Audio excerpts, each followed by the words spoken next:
Bonjour, alors bienvenue dans cette vidéo fiche pratique du jeudi. Aujourd'hui on va parler de la reconnaissance des caractères pour passer des caractères chinois vers le pinyin, vers la prononciation. Parce que je vous ai déjà donné plusieurs éléments, par exemple pour travailler sur des caractères que vous avez sur l'ordinateur pour les retrouver en pinyin. Ou bien alors pour retrouver un caractère dans un dictionnaire chinois. Mais si on a tout un texte, on ne peut pas utiliser Pleco. On ne peut pas utiliser le dictionnaire de Chine d'information. On aurait besoin de reconnaître tous les caractères d'un texte, par exemple d'un livre ou d'un article de journal, pour ensuite avoir tout ça, tout en pinyin, et savoir prononcer bien tout cela. On va travailler avec un OCR. Et alors je vais vous indiquer dans la fiche pratique en dessous de la vidéo quelques bonnes adresses. Le plus facile que vous pouvez utiliser, c'est aussi par exemple Evernote. Vous prenez tout simplement une photo de l'article avec votre téléphone portable ou votre appareil photo, et vous l'envoyez sur Evernote. Et Evernote, eh bien, comme il le fait pour tous vos documents, si vous l'autorisez à le faire, eh bien, il va lire tout le texte et va transcrire tout le texte, donc du fichier image à un fichier, eh bien, texte dans lequel vous pourrez rechercher, voilà, que vous pourrez travailler.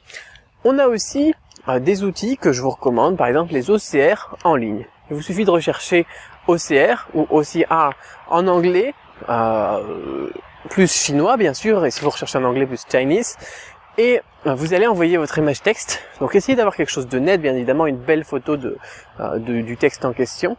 Et ensuite, eh bien, il va vous ressortir le texte en caractères, cette fois-ci avec un fichier que vous pourrez travailler, copier, coller, découper, modifier. Alors parfois, on aura quelques petites erreurs peut-être de reconnaissance de caractères, mais pour ça, eh bien, vous pourrez utiliser tout simplement, bien là, pourquoi pas Pleco, le dictionnaire, si c'est pour un caractère par-ci, un caractère par-là.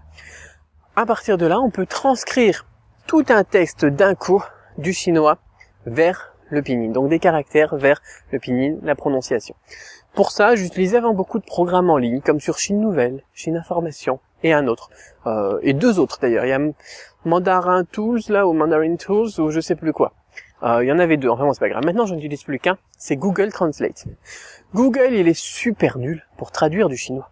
Par contre, pour traduire des caractères chinois vers le pinyin, là, il est plutôt pas mal. Il y a toujours quelques petites erreurs, mais pas beaucoup. Parfois, quand un caractère peut avoir plusieurs prononciations.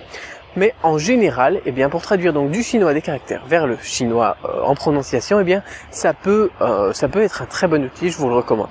Moi, je l'utilise vraiment de temps en temps pour vérifier un ton, ou bien alors pour tout simplement par fainéantise, pour éviter d'avoir à taper les tons, parce que taper les tons du pinyin avec nos lettres, c'est pas facile à faire sur l'ordinateur. Moi, j'ai codé des trucs sur mon ordinateur, et ça prend du temps. Donc parfois, par fainéantise, eh bien, je fais juste un copier un coller, et ensuite un copier un coller du résultat de Google Translate. Alors, je vous ai fait une petite fiche pratique qui vous explique toutes les étapes pas à pas, et tous les outils que j'utilise. On va faire un exemple. Voilà, on va prendre un article, une photo que j'ai faite, voilà, par exemple. Je vais extraire une photo du web, parce que je pense pas que j'ai assez. Je crois que j'ai un journal en chinois à la maison. Et à partir de là, donc, on va transcrire tout le journal. De l'image au caractère chinois, et ensuite des caractères chinois à la prononciation, et vous allez voir qu'ensuite, eh bien, c'est pas si difficile. Donc je vais vous donner toutes les étapes et tous les outils dans cette petite fiche pratique de ce jeudi, et vous pouvez retrouver donc tout ça en dessous de la vidéo. Vous pouvez tout télécharger ça gratuitement. Il vous suffit de mettre votre nom et votre email dans le formulaire qui s'affichera. Alors si vous êtes déjà sur le blog, c'est déjà en dessous de la vidéo. Si vous n'êtes pas sur le blog, par exemple si vous êtes sur YouTube ou autre, eh bien vous aurez un lien vers la vidéo sur mon blog avec le formulaire juste en dessous de la vidéo. À partir de là, eh bien, vous mettez votre nom, votre prénom, et vous recevez la fiche pratique avec tous les détails et comment est-ce qu'on procède et comment est-ce que j'aurais fait pour cet exemple aussi.